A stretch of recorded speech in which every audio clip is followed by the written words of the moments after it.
Hello!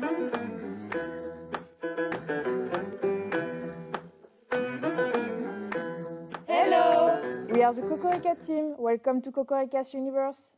Yeah!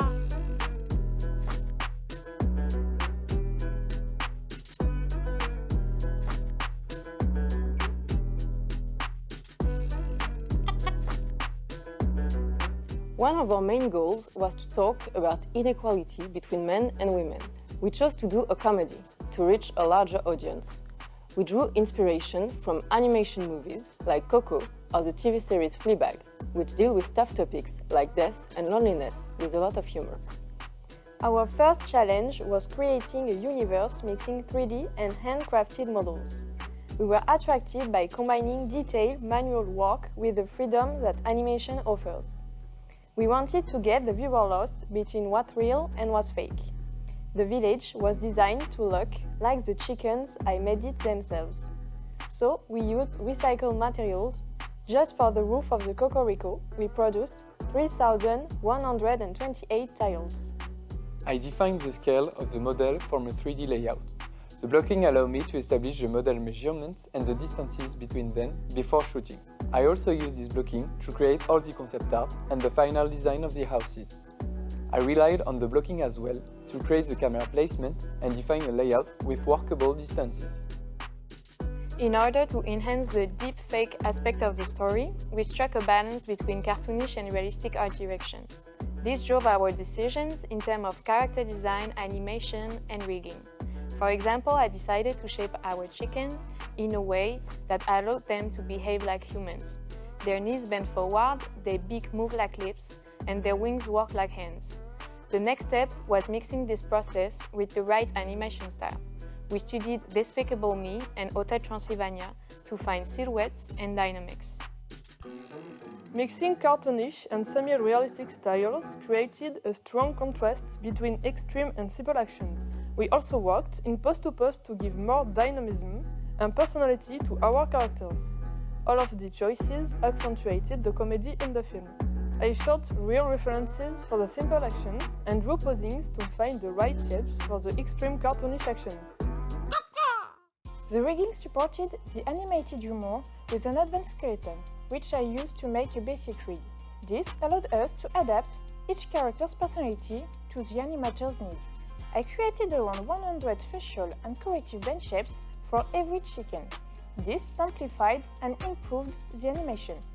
I rigged the chickens as humans, but I gave them attributes of birds, like the head not following the body. To keep the proportions of the characters and follow all the deformations that a cartoon requires, I created lattices and the geometries for stretch and to keep the right volume. Photogrammetries were key to working on our tiny set. They allowed us to have ticket camera movements and wide framing by using 3D cameras. For the long shots, we were able to use the same houses many times, which saved us from doing extra modeling work. The deepfake reel for film posed yet another challenge: how to integrate CG elements seamlessly into a handcrafted environment. During modeling and texturing, I kept asking myself, how would we have made this by hand? I used stop-motion references from Paranorman, Wallace & Gromit, and the box trolls. I added details like fingerprints, scratches, and irregularities on the 3D models to keep a sense of scale, as if the characters were real figurines. The effects also needed to seamlessly integrate into our realistic, homemade environments in order to avoid a jarring appearance. I searched for examples that would work with our handcrafted models. Wes Anderson's movie, I Love Dogs, gave me a stop-motion reference for the cottony aspect of the smoke. I used particles emission advected by the smoke simulation to generate plausible movements. Next, I copied clouds onto it.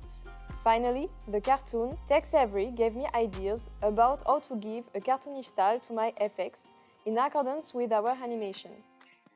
Thanks to the VFX supervision of the shooting, I had all my references for each shot: measurements, characters, light intensities, HDR, grayables, etc. So I conformed our shooting set in Maya. I replayed the cameras and the light with HDR. I used the photogrammetries to have coherence bounce light on the CG. I made the case shadows with low poly and shadow matte to finalize the integration. For the compositing, I needed to wear out the CG, sharpen some plates, match values, and respect the depth information. For example, when Frida arrived at the COCORICA, I mixed shadow on the model and the CG door. I also added photogrammetry to complete the village. All these details allowed me to break the connection between real and fake. We hope COCORICA made your day and brought you joy and fun. Thank you so much for watching and supporting us. Bye. Bye.